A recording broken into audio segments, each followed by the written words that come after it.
j'ai une autre question. Oui. Je voudrais vous entendre parler du pourquoi de la position de la France, de l'Allemagne, de l'Espagne dans cette guerre. Alors, l'Espagne, c'est une affaire de pognon. La France, c'est une affaire de pognon. L'Allemagne, c'est une affaire de pognon. Bon, alors on précise. La position de M. Chirac est fonction des directives du groupe Total Fina Elf Crédit Agricole. Il faut savoir que nous avons passé des marchés, nous, c'est-à-dire les Allemands, les Italiens et les Français, et les Russes, nous avons passé des marchés avec les Irakiens, ces marchés devant, en principe, entrer en vigueur à la levée de l'embargo. Donc ça, pendant 12 ans, on s'est battu pour essayer de faire lever l'embargo des Nations Unies. Ça ne marchait pas, comme on n'est pas plus con que la moyenne. Nos fabricants d'armement ont vendu, non pas des systèmes complets d'armement, ça se serait vu, mais des éléments à l'Irak. À partir du moment où les Américains auront les preuves de ça, on va être mal, nous Français et eux Allemands. Alors on a essayé de vendre des trucs apparentés à de l'industrie civile, mais pas seulement. Alors, il y avait des gens qui étaient au courant de ça. En particulier dans l'affaire des frégates de Taïwan, il y a 8 morts, hein, dont au moins un que je connaissais bien au plan français. Oui, il est tombé du 4e étage de son appartement en faisant ses carreaux. Je n'ai jamais vu faire ses carreaux. C'était pas le type à faire ses carreaux, il avait une femme de ménage et... Bon, tout vient à point qui sait attendre. Le père, qui est un ancien directeur de nos services secrets, a fait rouvrir l'enquête. On n'en est pas sorti. Donc, parmi les gens qui étaient bien au courant, il y en a plusieurs. Monsieur Serge Dassault est au courant. Un certain nombre de dirigeants de Total Fina Elf sont au courant. Pourquoi? Parce que Elf, c'était la banque extérieure. Des gens des industries de l'armement, Thomson, Matra, ça s'est regroupé sous EADS. Donc, ah bah Lagardère, il est mort, une mort naturelle, voyons, pensez bien. Dans ce genre d'affaires, les morts sont toujours naturelles, on meurt d'un arrêt du cœur. Bah oui, on meurt d'un arrêt du cœur. Bon, il y a une enquête qui a été ouverte à la demande de la famille Lagardère sur la mort de Jean-Luc Lagardère. Ah, écoutez, je ne sais pas à cause de quoi, moi je constate qu'il y a une enquête. Si j'avais des éléments précis, je vous les dirais. Mais moi, je ne veux pas me retrouver au tribunal en disant « vous avez dit ça, il n'y a pas de preuve ». Moi, je me pose des questions. Et pourquoi la famille a demandé une enquête? Bon, alors, maintenant, il existe encore un de mes livres. Il n'est pas là, je vous le dis tout de suite. Chez Flammarion, qui s'appelle « Mes services secrets ». Et qui vous explique un certain nombre de choses, en particulier sur le syndrome de la guerre du Golfe, mais surtout sur un trafic de munitions chimiques vendues par la France à l'Irak dans le cadre de l'affaire Lucher.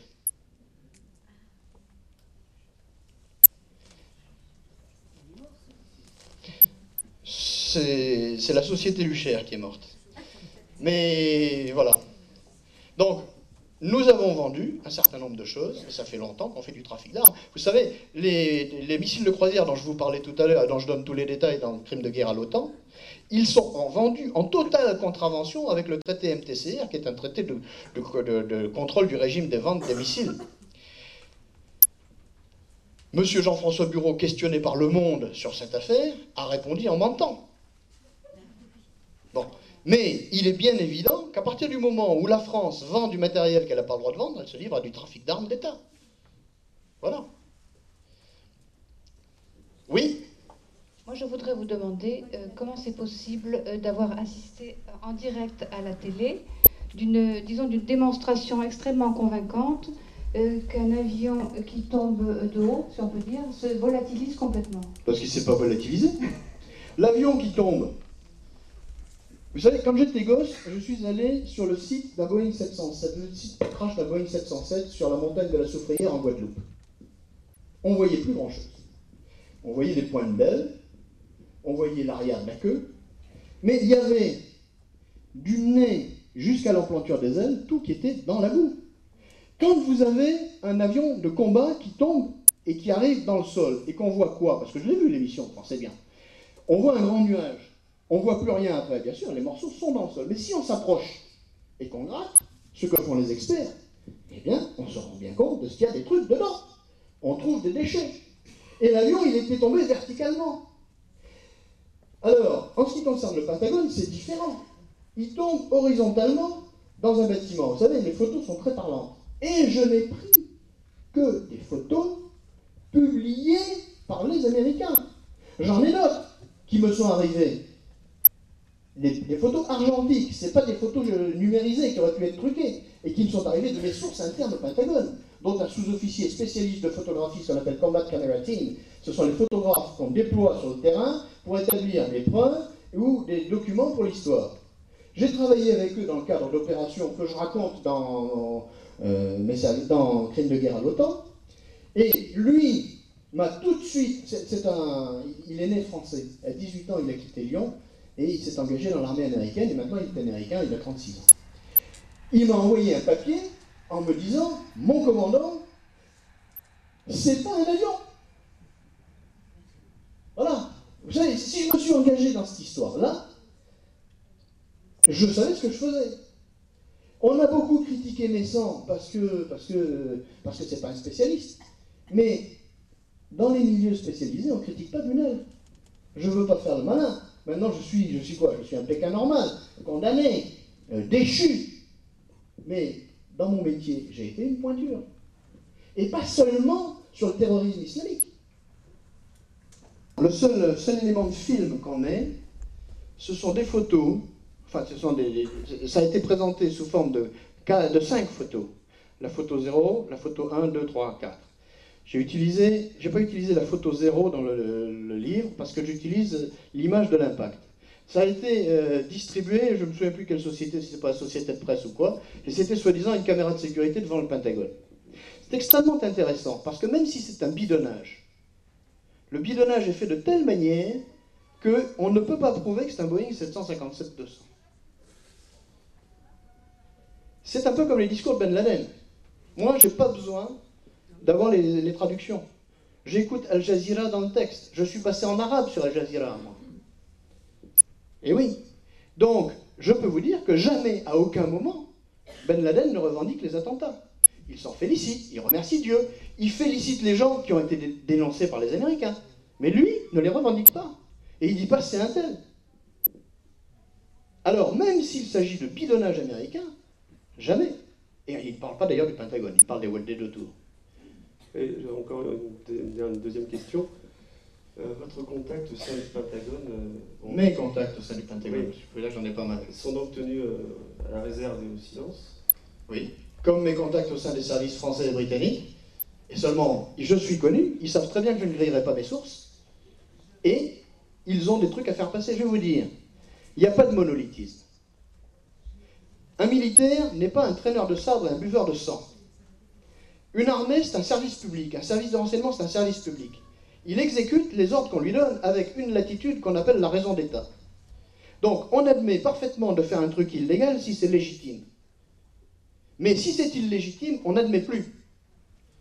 À partir du moment où l'État déraisonne, il n'y a plus de raison d'État. Donc, il y a des gens qui ont encore une conscience et qui font que je parle devant vous aujourd'hui, avec les risques que cela comporte. Est-ce que, dernière question, est-ce que ces dénonciations par le biais de l'Internet, sur des bulletin board systems, ou pour faire éclater la vérité sur le bidonnage du Pentagone? Non, l'affaire est trop énorme. Les gens ont besoin de nourrir leurs femmes et leurs gosses. Donc, ce qu'il faut, leur combat, c'est de nous informer. Donc, si vous voulez, c'est extrêmement difficile. On peut, Messant et moi, par exemple, on peut intervenir.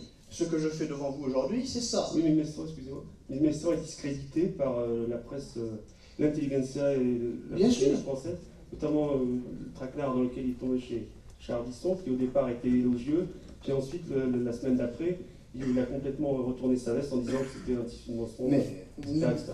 Mais bien sûr, seulement ça ne trompe pas tout le monde. L'Immonde a fait l'objet d'un bouquin sur la façon dont il ment en permanence. Donc si vous voulez, on est dans un combat qui est énorme actuellement. Et moi je me mets à la place de ces gens qui ont tout intérêt à rester à l'intérieur des endroits où ils sont, de façon à faire sortir l'information. Ce sont des taupes volontaires. Une taupe ne se dénonce pas. Et c'est parce qu'ils savent très bien que, même sous la torture, je ne dirai pas leur nom, qu'à moi ils parlent. Il n'y a pas qu'à moi qui parle. Mais moi, ils savent qui je suis. Et jusqu'où j'ai été. Et je peux vous dire que, pour avoir passé, il y a 15 jours, 4 heures en garde à vue dans les caves de la DST, j'ai beaucoup d'amis dans cette maison. Parce qu'il y a quand même, parmi les flics et les militaires, un certain nombre de gens honnêtes qui ne cautionnent plus les crimes. Et vous savez, il y a un moment où, pour l'honnête homme, la trahison est la seule solution. Moi, je n'ai pas trahi, j'ai fait ce qu'on me disait. Mais ceux qui m'informent actuellement trahissent, officiellement. En plus, je vais vous dire une chose. Le 27 septembre 1972, je me suis engagé dans l'armée française pour servir l'intégrité du territoire et la population civile, les intérêts fondamentaux de la nation, en obéissant pour cela au gouvernement légalement en place. Même si de ma propre initiative j'avais trahi l'OTAN, je n'aurais pas trahi la France. Voilà. Est-ce que vos contacts vont produire prochainement, enfin, sans rentrer dans les détails, bien entendu, des éléments qui pourraient inverser le cours de la guerre? Non. Un caporal-chef ou un sergent ne peut pas changer le cours de la guerre. Même une pointure. Un homme tout seul ne change pas. Vous savez, un homme tout seul ne fera jamais tomber une république. Bien sûr, mais y a-t-il des généraux, des lieutenants-colonels qui soient... Oui. Oui. Et il suffit de lire les déclarations du général Clark au cours du mois de novembre et décembre. De voir les déclarations de M. Hans Blix ou de M. Scott Ritter pour voir qu'il y a des gens qui parlent. C'est nous qui devons maintenant forcer nos élus à arrêter de soutenir un certain nombre de salauds. Parce que tous nos élus ne sont pas des salauds. Bien sûr qu'il y en a qui sont défendus. Mais vous savez, vous prenez une tranche de la population. Vous avez 20% de gens très bien, 20% d'affreux salauds, 60% qui hésitent entre les deux. Même pour un bonhomme, c'est la même chose.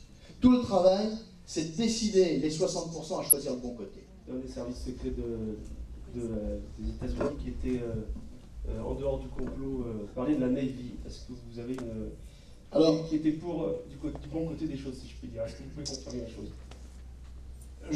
Alors voilà ce que je vais vous dire. Dans le complot actuel contre les dérives américaines, vous avez beaucoup de gens de la marine. La marine est une arme de tradition. Vous avez, parmi les combattants purs et durs, vous avez beaucoup de gens des US Marines. Vous avez beaucoup de gens qui sont originaires du sud des États-Unis. Même s'ils sont des non-allemands. Je ne citerai aucun colonel Schmitt en particulier. Et ces gens-là, oui, sont prêts, où qu'ils soient dans quelques services, à lutter contre. Mais vous avez des gens bien au sein de la CIA, vous avez des gens bien au sein du Secret Service. Le problème est là. On ne peut pas dire tel service est pourri et tel autre est bon. Vous avez des gens bien partout et ce sont des cryptos. Et c'est ce qu'on a à la DST. Moi, quand j'ai eu l'occasion de rencontrer un officier de la DGSE, donc nos services de secret extérieur avec qui j'avais déjà travaillé en Bosnie-Herzégovine, je le rencontre fortuitement à Paris, et il dit « Ah, mon commandant, ça fait plaisir de vous voir. » Il faut vous dire que dans la boîte, on était devant la DGSE. C'était fortuit, j'avais affaire dans ce coin-là. Dans la boîte, il y a 50% pour vous et 50% contre vous. Et je lui ai donné quelques éléments complémentaires. Il me dit « Oh, putain. » Alors on comprend mieux. Voilà. Mais le problème est là. Vous ne pouvez pas dire qu'un service est bon ou un autre est mauvais.